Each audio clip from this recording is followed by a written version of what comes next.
Hey guys! So today is March 3. March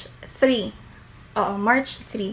So ngayon, 4 PM na and pupunta kami ng SM Lanang with my sister and my mother kasi manonood kami ng Sarah the Great Unknown concert. So, ito yung suot ko ngayon. White lang na see-through na t-shirt and malaki yung braso ko pero who cares? So, ayun, and high-waisted na pants, and itong, anong tawag ba nito? Itong sandals na hinol ko last time. So, ayan, simple lang. And then, ito, medyo nihingal, no? Necklace, my relo, and my bracelet.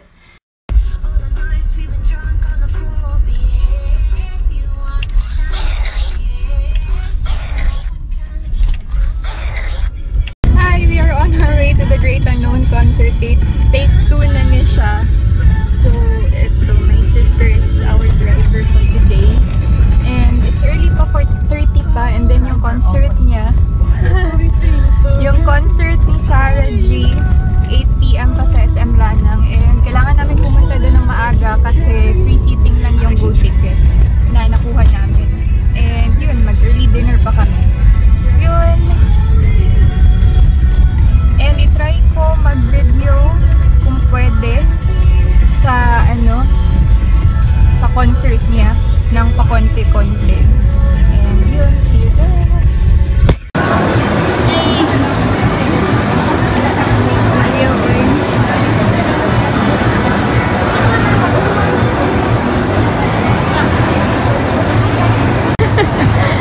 Grabe ang live.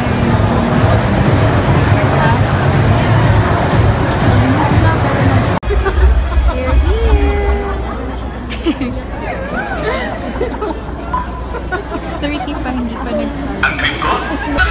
Nakalimutan ko ang classes ko. Hindi ko siya ma-classes. Your radio partner, DXUR 97.1 FM of Ultimate Entertainment Incorporated. And thank you so much also to ladies and gentlemen, the wait is over.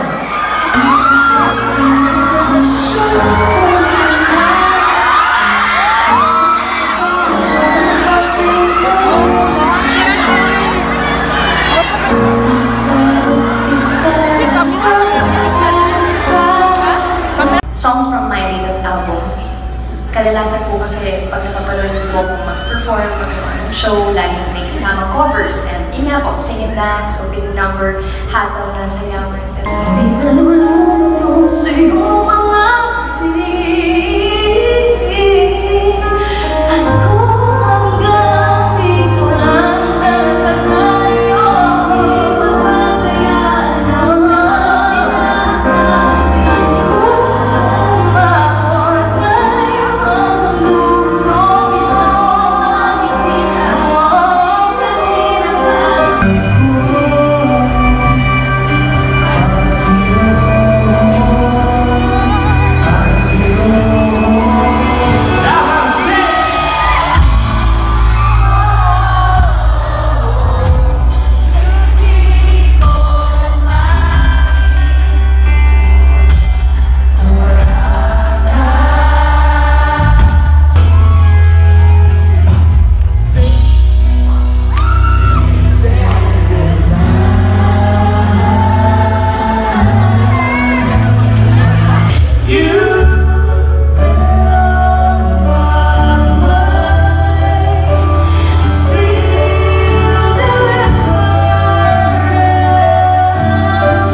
was the show? The concert? Lagot ko! Ano naman? Why? Lagot ko sa mga tao. Ano naman? Hindi mo support para mo palakpak na lang. Wala daw support ng mga tao. May energy gap. Mama. Wala ba di ay? Wala support, oy! Si Mama, nakulangan siya kasi walang sayaw si Sarah. Hindi ako makita. So, the concert, oh my God, ang galing-galing ni Sarah. May power talaga yung voice niya. Iba pala talaga siya kung paano siya the way magsalita and the way siya mag-perform. Ibang-iba talaga. Nakakatawa siya and ang cute-cute niya pag yung tumatawa or nagjo-joke siya. Yeah, ang hina-hina ng boses niya pag nagsasalita lang siya. Pero pag kumakanta siya, may power talaga yung voice niya. Sayang kasi hindi siya sumayaw. Kaya yung mga tao doon kanina, galit na galit yung sister ko kasi wala masyadong participation yung mga tao, hindi man sila pumapalakpak or something. Then kaming dalawa lang sa row, pumapalakpak kami kahit anong mga ginagawa niya or kahit anong mga sinasabi niya, kahit parang nagpipreach na siya nung one time na nagsasalita siya kasi sobrang malumanay nga. Hindi nga lang nakakanta ng sabay yung crowd kasi nga puros bago yung kanta niya. And alam niyo yun, nagsorry nga siya sa crowd, nakakaawa nga pero yeah, hindi naman dapat siguro siya mag-sorry. Super ganda talaga ng voice niya and yung parang may echo na kanta. Walang filter talaga yung voice niya. Grabe. And, yung hail din. Grabe. Nakakatawa kasi paglabas ng hail or paglabas ng hail parang wala lang. And then, yung pagkanta na ng hail, yung kinanta nila the day you said goodbye or something like that. Dalawa yung kinanta nila, nakalimutan ko yung isa, pero yung isa very popular din yun. So, yung dalawang song nila, lahat ng yung crowd kumakanta talaga, sumasabay talaga. So, kaya siguro nagsorry si Sarah kasi walang sumasabay masyado sa mga kanta niya kasi hindi pa nga namin known yun lahat. Super ganda ng voice niya. Artist na artist talaga si Sarah. And, yeah. Wala na akong makeup. Tinanggal ko na. Nakalimutan ko kasi mag-end ng vlog. And, yun. Mag-work na sana ako.